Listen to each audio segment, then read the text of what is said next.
काफ league ने तो तस्लीम कर लिया है कि बाजवा साहब के एहसानात हैं। तो लंबी बहस में मैं नहीं पढ़ना चाहती। I don't want to comment on it. एक दफ़ा आपकी पार्टी की जानिब से ये जिक्र किया गया था 10 सीटों वाले लोग जो है बात करेंगे। ये छोटी बातें नहीं हम करते, ना मेरा लीडर करता है ना मैं करती हूँ। वाज़े और दो टोक कहा गया कि औकात में रहें, इस तरह की बातें की गई। मुलाकातें भी चल रही हैं, अदम एतमाद की जो है वो बातें चलाई जा रही हैं और बड़ी अहम मुलाकातें हुई हैं। The most irrelevant person is Zardari. पिटा हुआ मोरा मैं उसे कहूंगी, जो अपनी जमात को खा गया। क्या आपकी सियासत दबाव का शिकार है? तो दबाव तो हमने इनको दिया हुआ बेटा, ज़हनी भी और वैसे भी। परवेज इलाही साहब यार इन या आउट। रिसेंट ये जो मामला हुआ है उस पर किसी हद तक लोग जो है वो बड़े खुश हैं और ठट्ठे उड़ा रहे हैं। अस्सलाम वालेकुम जी, पब्लिक न्यूज़ में आपको खुशामदीद कहते हैं। मैं हूँ अरसलान आज़म। दिन ब दिन जो है बल्कि लम्हा ब लम्हा सियासी सूरत हाल वो जो है वो तब्दील होती रहती है।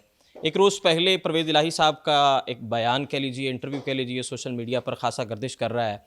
उसमें वो बाजवा साहब के एहसानात पर बात कर रहे हैं और आखिर में उन्होंने चीमा साहिबा, मुसर्रत जमशेद चीमा साहिबा और इनके जो हैं खामद, उनका जिक्र किया है। इस हवाले से मेरे साथ मुसर्रत जमशेद चीमा साहिबा मौजूद हैं, इनसे जानते हैं। मैडम, काफ लीग ने तो तस्लीम कर लिया है कि बाजवा साहब के एहसानात हैं, तो पाकिस्तान तहरीक इंसाफ कब तस्लीम कर रही है कि बाजवा साहब के एहसानात पाकिस्तान तहरीक इंसाफ पर भी हैं? मुख्तसर बात करूँगी। हमारा मौक़िफ़ जो है उसके पीछे बहुत ज़्यादा रीज़न्स हैं, वो हमने बारहा डिटेल में बताई हैं। बाकी जहाँ तक रह की बात कि वो उनका मौक़िफ़ है, हमारा मौक़िफ़ वो हमने वाज़े किया हुआ है ऑलरेडी। इसकी लंबी बहस में मैं नहीं पढ़ना चाहती। I don't want to comment on it. आप कमेंट नहीं करना चाहती, आपके इत्तेहादी हैं, तो एटलीस्ट क्या ये बात दुरुस्त है कि माजी में भी आपने एक दफ़ा आपकी पार्टी की जानिब से ये जिक्र किया गया था कि 10 सीटों वाले लोग जो है बात करेंगे? क्या उसी का ये आप यूँ समझ लीजिए कोई वापसी पे कमेंट तो नहीं हुआ? नहीं, क्यों करेंगे? हमने अपनी मर्ज़ी से उनको कोalition में लिया है ना। हमारी ख्वाहिश है तो वो हमारे सीएम है ना। तो जब आप किसी के साथ इत्तेहाद करते हो तो फिर ये छोटी बातें नहीं हम करते। ना मेरा लीडर करता है ना मैं करती हूँ। असम्बलियाँ तहलील होने के हवाले से मुलाकातें भी चल रही हैं, अदम एतमाद की जो है वो बातें चलाई जा रही हैं और बड़ी अहम मुलाकातें हुई हैं। इस हवाले से क्या कहेंगे? देखो, सियासत में the most irrelevant person is Zardari. पिटा हुआ मोरा मैं उसे कहूँगी, जो अपनी जमात को खा गया।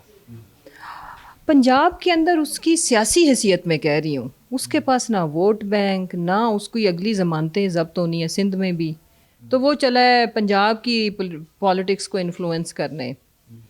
सिर्फ़ और सिर्फ ख़बरों में रहने के लिए, रेलिवेंट रहने के लिए, ये एक स्टंट से ज़्यादा मैं इसको नहीं देखती। पंजाब में इसकी और पूरे पाकिस्तान में सिवाय सिंध में जहाँ पे इसका कब्ज़ा है, उस कब्ज़े के लिए जितना सिंध की आवाम मुतावली है, ये जब इलेक्शन होएगा, ये जो अभी भी आपको पता है कि कोर्ट से एक सैलाब की आड़ में छुपने की ये कोशिश कर रहा है, इसका कोई, he is not a relevant person कि हमारी जमात जो पाकिस्तान की सबसे बड़ी वफाकी जमात है, अगर हम इन टर्म्स ऑफ पॉपुलैरिटी देखें, नंबर ऑफ वोट्स देखें, we have no match with him.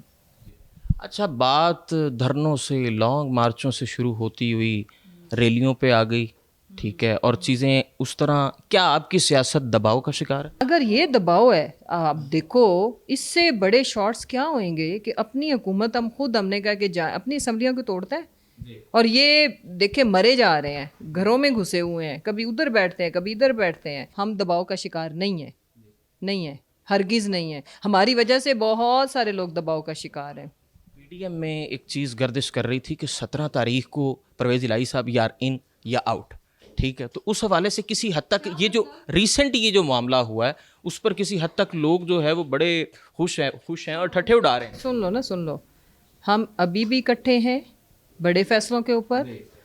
छोटी चीज़ों के ऊपर मैं तो गुफ्तगू भी नहीं करना चाहती, वो एक इररिलेवेंट गुफ्तगू है, ठीक है, वो चलो हमारे बड़े उन्होंने कर ली। बाकी रह की बात के असम्बलियाँ तोड़ना और अगला जो हमारा इत्तेहाद है उसके ऊपर तो हमने काम भी शुरू कर दिया है। Thank you very much.